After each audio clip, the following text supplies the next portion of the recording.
Sony has just released a brand new wide-angle lens, this 16mm 1.8G, which is an incredible lens for the Sony wide lens lineup.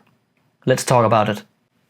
So before we get into the video to talk about this lens, let me first be clear that I have been lended this lens by Sony Nordic to test it out, but I have not sent this video to Sony beforehand, so they have not cleared what I'm saying. This is my totally and honest review about this new lens from Sony. But thank you, Sony, for letting me try out this lens before many others. So first, let's quickly talk about the lens and the specs about it, because this is a pretty compact lens with only around 304 grams in weight. This makes it pretty easy to carry around when you compare it to like the 16mm to 35, also from Sony, which is a way bigger and bulkier lens. Actually, it is also a little smaller than the 20mm from Sony, which I have here, which is pretty impressive. Overall, it looks and feels quite a lot like the 20mm 1.8 from Sony, because it has an aperture ring, it has an autofocus manual focus button, it has a clickable button so you can get a smooth aperture ring and a clickable one, you know, with a bit of tactile feel in it, but it also has the iris lock, which will make it not possible to turn the aperture ring around, which the 20mm doesn't have. And this is pretty nice because then you won't accidentally turn the aperture ring around when you're using the lens, if you just want to let your camera control the aperture. The lens has a 67mm lens thread, which is a big advantage when you compare it to the 14mm 1.8 also from Sony, because this lens did not have any possibilities to attach filters on top of it, which this 16mm does. So you can use it for video with an ND filter, or you can slap on your mist filter to get that creamy misty light, or if you like to do astrophotography, then you can put on a filter to reduce the light pollution that's coming into the lens. So this is really great for a lens like this. Then, as I've said a couple of times, this is a 1.8 really fast prime, which is really great for those low light situations. It has 11 blade aperture for a really smooth and nice bokeh, and then it comes with 2 XD linear motors for some really smooth and fast and accurate autofocus, just as we know it from all the other Sony lenses out there. But specs is one thing. Let's see how this lens performs in real life testing. So throughout the video I will try to compare it with the 20mm that I own, because these are perhaps in the range for people to think if they would like the 16mm or the 20mm. Unfortunately, I do not own the 14mm, so we cannot compare it to this. So we will do with the 20mm versus the 16mm. So first of all, you can see on all of the images here that a 60mm versus a 20mm gives you a noticeable bigger field of view when it comes to the image. And this is of course really nice if you would like this really wide look. Also, if you're using one of the newer video cameras that has active or dynamic stabilization, these will crop in a bit, and if you have a 16mm, this will not be that noticeable, which makes this lens pretty decent for vlogging if you would like to do something like this. So with a 16mm lens, the perspective will be a bit exaggerated. You will get distortion when you go a bit out of the center of the lens, but this can create a really dynamic composition, but it may not be the look you're going for every kind of shot. So I really like to make these kind of reviews of new camera gear or gear in general. And if you like and find this video helpful, please make sure to give it a like so we can feed the algorithm a bit and you help me out as well. Thank you.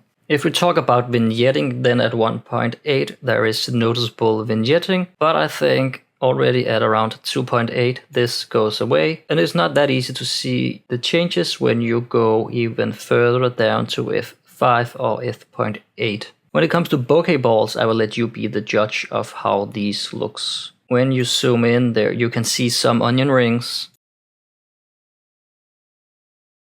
and there are some funky shapes out in the corner. If you compare this to the 20mm, then there's definitely less onion rings and the corners look more round. But be aware here that I am really close to the subject here, and if we step further away, then of course the bokeh balls are still more or less in the center of the screen, but they keep a more round shape here.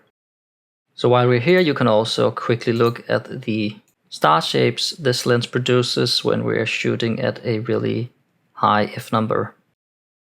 So for the autofocus, well, on my Sony a7 III and also on the Sony CVE1, it did incredibly well. I didn't see any problems here when it comes to handling autofocus. When it comes to focus breathing, this is supposedly better than the 20mm, so let's see how this performs here on the screen.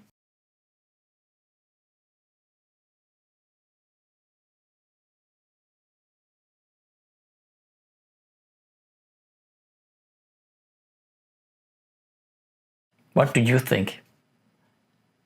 I think it is noticeable that it performs better, so this is really great. Good job, Sony. So being a 1.8 lens, of course, this lens is really great for low light situations. Again, when you put it on a camera like the Sony a7 III or the CVE1, which has a high noise floor at 12,800, you have some really nice versatility with this kind of lens, as you can see from those shots that I did here on a pitch black night here in Copenhagen. So when it comes to sharpness, as I've said before, I'm not the kind of person that is picture peeping every pixel and zooming in to see how sharp a lens is, because I really don't care if the lens is totally knife sharp or if it has some sort of, let's call it, soul or charm to it. But many people might care about this, so let's see how it performs when it comes to sharpness. At 1.8, of course, it is really sharp in the middle and it's a little less sharper on the corners, but I think it is pretty damn sharp as well in the corners when we are talking about a 16mm lens. But when we're doing this side by side, it is clear to see that 2.8 is sharper than 1.8. Perhaps less noticeable in the center, but more noticeable in the corners. The same goes when we are looking at 2.8 compared to 5.0. In the center, they are pretty much the same, but when we look at the corners, it is clear that this lens is performing better at f4, f5-ish. When we're comparing it to the 20mm, which is also a really nice lens, I don't think that you can see that much of a difference. Both lenses are really great, I think. But let's be honest, I think that the 20mm is slightly sharper than this 16mm, both in the center and in the corners. But again, the 20mm is a really nice lens, so I don't think that there's anything bad to say about this other than the 20mm is a really sharp lens. And please don't judge me about the dirty floor. I have a dog. So this is all about the 16mm 1.8 from Sony, this brand new wide-angle lens that is coming out on the market. What do you think about the lens here? Is it something for you? I think that the pros about this lens is, of course, that it's pretty lightweight with 304 grams.